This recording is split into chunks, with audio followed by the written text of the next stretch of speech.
Hello, everyone. Well, all of us have to learn how to calm ourselves and be less anxious post-COVID times, or in fact, during the COVID times. And we want to talk today about how traditional Chinese medicine can help us manage these uncertain and turbulent times. We have Nicholas. Nicholas is all-in-one traditional Chinese medicine. He is an acupuncturist, a qigong instructor, a Chinese boxing, and I don't know what else, but you can explain. But thank you so much. He's joining us live from Australia, Queensland. Welcome, Nicholas.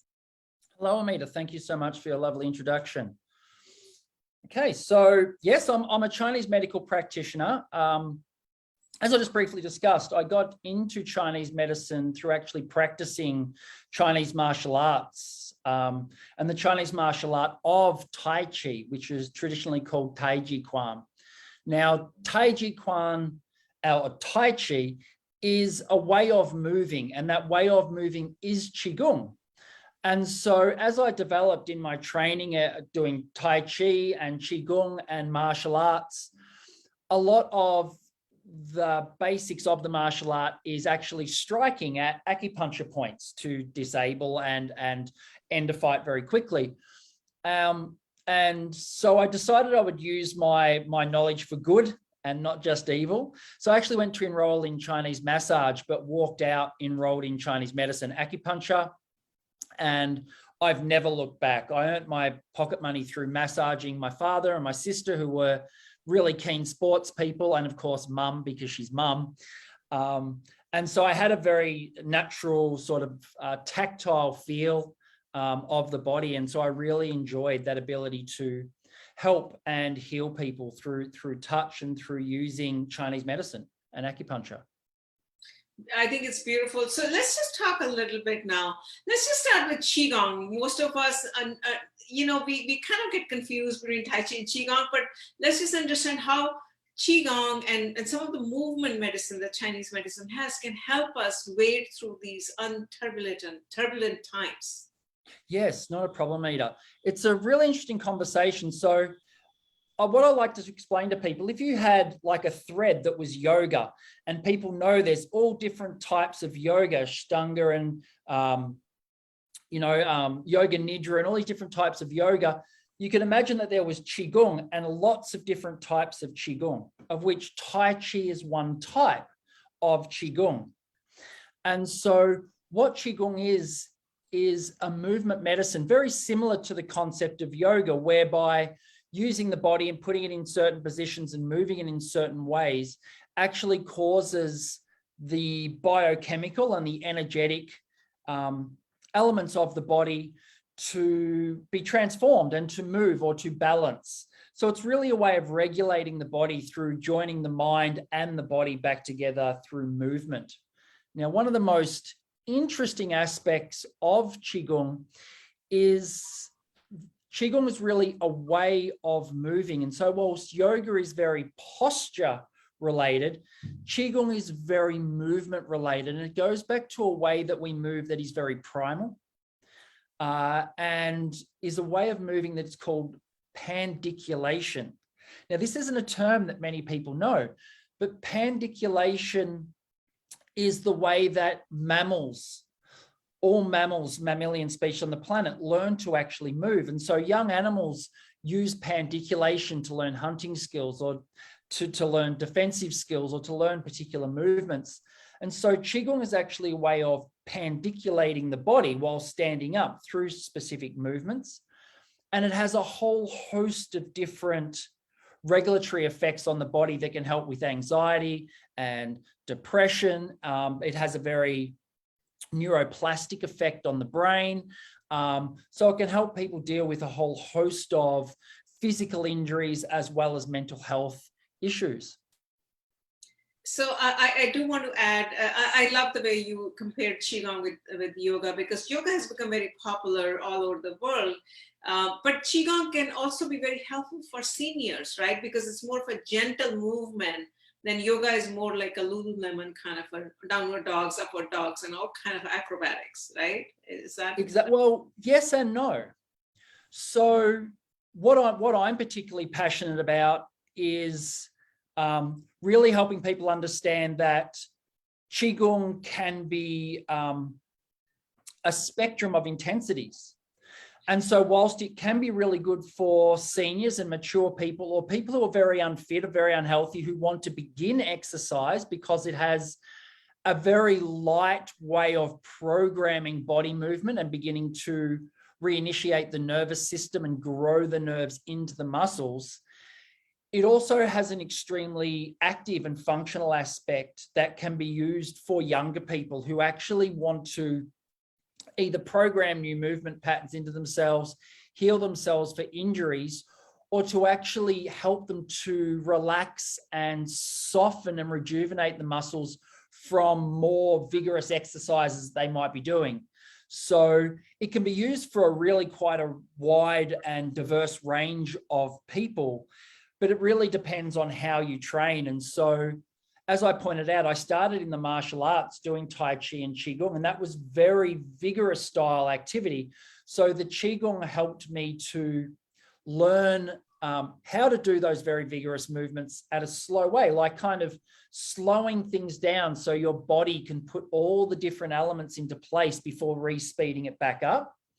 So that can be really useful for young people, but as for the more mature population as well, or people who aren't very fit, who need to really start at a very easy, at a very fundamental level of exercise, Qigong can do the same thing. It can help them to slow down the movement, to reprogram their nervous system and their muscles in how to do the more vigorous exercise that they plan on getting to, or for the very mature population, to help them to maintain movement. As we know, as people get older, the body tends to forget it's not doing the movements so often. So the body's nervous system forgets how to do movements. So Qigong can be an excellent way for people to maintain their movement over a long period of their life and keep their balance and their coordination and their independence for longer, because they retain the ability to be able to do various abstract movements. So yeah, it can be very beneficial for a wide range of people. Sure. So like, yoga has all these posture names, right? And most of us have now memorized a lot of posture names like downward dog, upward dog.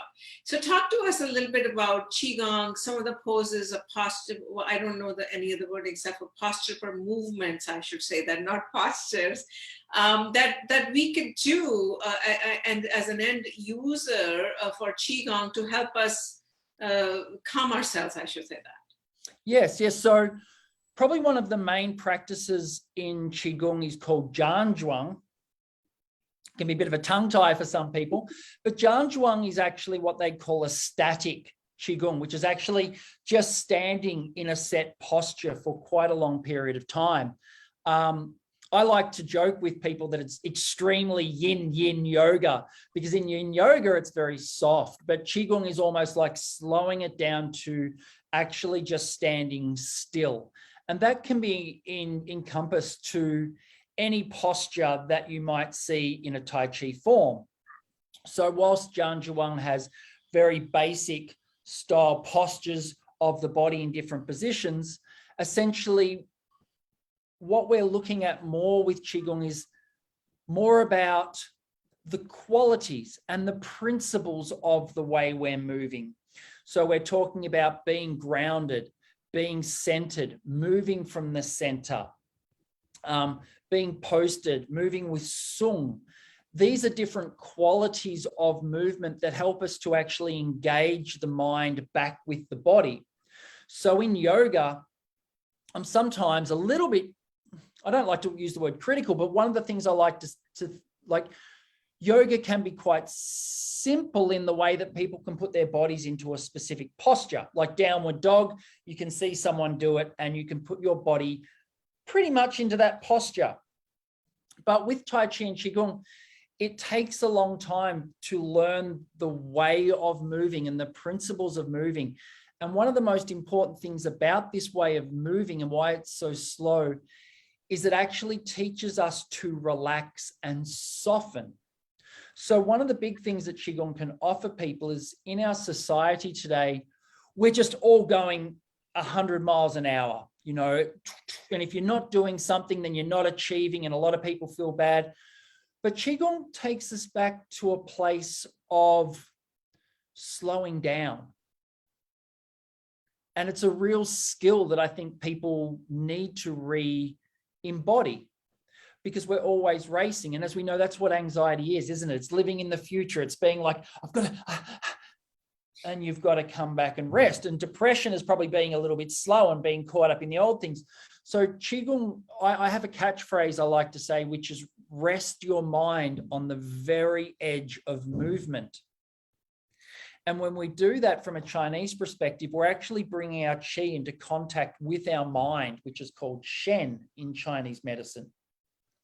And so the mind, the qi, and the body and the mind all merge into one. And it allows us to actually find a deep, restful space. And so whilst there are very basic postures to learn, they're not very complicated. They're less complicated than probably yoga postures.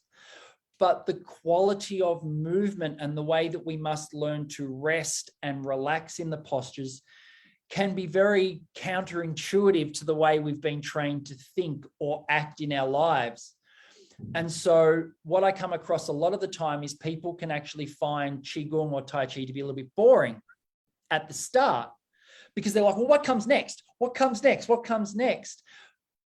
But it's very repetitive exercise. And the reason this is done is so we can train our mind to actually slow down and sit in the moment and really have gratitude and appreciation for where we are right now and the way that our mind feels in our body and the way we are, as opposed to trying to race off to the next posture or to do this or to do that, to actually really just come back into ourselves and actually just feel exactly where our body is at any given time.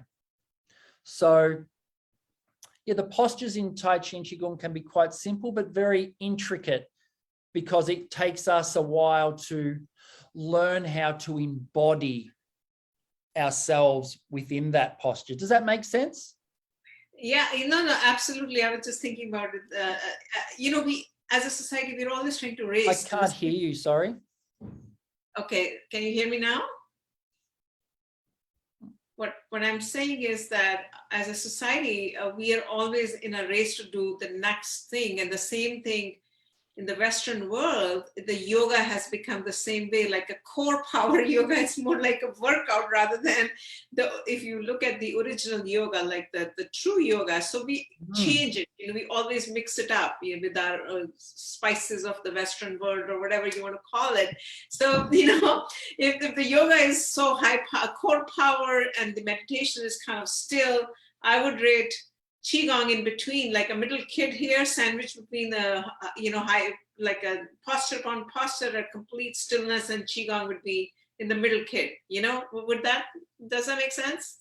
Yeah, exactly. It totally does. I talk about that quite a lot, and that's why I always try and dance very delicately around that conversation with yoga, because yogis are very like, but yeah, yoga has become a lot like that. And one of the interesting things is that as our society does tension really well, just look at politics, religion, everything we do tension, and we hold tension in our bodies, and people like to have six packs and beautiful muscles and go to the gym. So we do tension very well. What we don't actually do very well is rest and relax and stop. Interestingly, I listen to a lot of podcasts about health and neurobiology, and it seems from what I've been hearing that our body actually learns to hold tension or learns to hold frustration and worry and stress in our body, and it is very hard for us to relax. And so that is actually the entire process of Qigong. And so yoga has become very fast-paced. And so people can, as I said, people can find Qigong very difficult because of that. But once they start to slip into those very relaxed states and really start to feel into their body and feel that groundedness and centeredness that are no longer words. We can say, oh, I'm a very centered person, or I feel very grounded. But what you learn through Qigong is that it is actually a body state. it isn't actually a state of mind. It's a physical state of being. So the Zen Buddhists have a term, I can't remember it now off the top of my head. Oh, Mushen. And Mushen means not of the mind, but of the body's mind. And so qigong allows us to slow down to really get into that space. And from a Chinese medical perspective, as far as herbs, acupuncture, and moxibustion, cupping is concerned, tension is disease. Holding all that residual tension, whether it's physical, emotional, intellectual, or spiritual in our body, actually causes our muscles and our fascia and our nervous system to constrict and get tight in certain ways. And it's actually a different skill. People think relaxing is sitting in front of Netflix, having a glass of wine, but there's actually a body state to that. And so what qigong tries to do is teach you how to delete physical, emotional, intellectual, and spiritual tension out of your mind-body complex to essentially return back to your original shape, how you were meant to be, epigenetically and genetically. It's quite fascinating, and I know we don't have time to go into that, but through a lot of the research and learning I've been doing, qigong literally reprograms our body to come back into its natural balanced state of being. And definitely there's a Chinese medical text that's 2,500 years old called the Yellow Emperor's Classic of Chinese Medicine. And it's literally the Emperor of China 2,500 years ago talking to his advisor and a scribe writing down their conversations. And they discuss in that about how the ancients, so if people 205,000 years ago were saying the ancient people, how old are those ancient people? But they used to use qigong to return themselves into a state of balance of yin and yang, and a balance between them and the environment and them and the universe. And so it's my belief that qigong helps you to really get in touch with our natural self and our natural animal that we are, and to stop us racing ahead in our intellectual, human way of being. So I think that's beautiful. We just wanted to bring a quick snippet on how qigong can help all of us, to help maintain our balance, like you are talking about, and how it is so beautiful and intricate. Movement medicine, right? That's what we talk about food as medicine. Then we should also talk about movement as medicine, which is so important in today's day and age. yes. With that, anything else you'd like to add before I wrap up? It's supposed to be a quick 10-15 session that we do. I guess I would urge the listeners to YouTube qigong and to maybe engage with myself on one of the social media platforms, and to begin having a look at the wisdom that's really held within qigong. I think it embodies a message that is so important for the turbulent times we live in, to teach people how to come back into themselves, to create space around themselves, and to really get back to their original self, to begin healing their mind and body and re-merging them together. So engage in some qigong and try it out. And I think you'll be pleasantly surprised. Well, thank you so much. I'm going to try that out for sure. I do yoga every day, but I've done a little bit of qigong, but I'm definitely going to check out your social handle and try it out. Thank you so much, Nicholas, for being with us. Thank you so much, Amita. It was lovely to meet you. Absolutely.